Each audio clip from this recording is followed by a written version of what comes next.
My name is Sherine Tadros and I work for Amnesty International. So basically I'm like a lobbyist on human rights issues. We campaign, we research, we really try and bring to light the human rights violations taking place across the world, and we try and find justice for victims.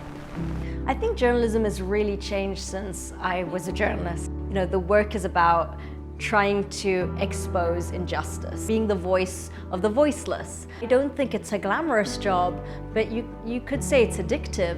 Being there in Tahrir Square when Hosni Mubarak, after 30 years, steps down. Being there in Libya, in Benghazi, when Gaddafi was killed. Being there in Gaza in 2008, when no other foreign journalists were there.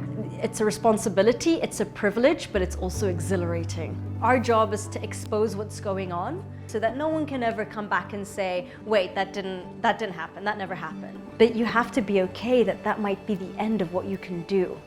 I would say it was a decision to get out of journalism. I just saw this job with Amnesty and I thought, yeah, I think I'd be really happy doing that. I think I'd be good at this. I became a journalist to expose injustice, and I became a human rights advocate to fight it. So these days, my main focus is on the Rohingya population, the ethnic cleansing going on in Myanmar, the killing of the Saudi journalist Jamal Khashoggi and trying to find some sort of justice for his family, and also a lot on Syria and Yemen, where there is the largest, most serious humanitarian crisis. And essentially really trying to make this link, that there is a connection between human rights being respected and peace and security. That you cannot have a place where human rights are being violated and expect that that's going to be a sustainable situation. It will break down, it will lead to conflict.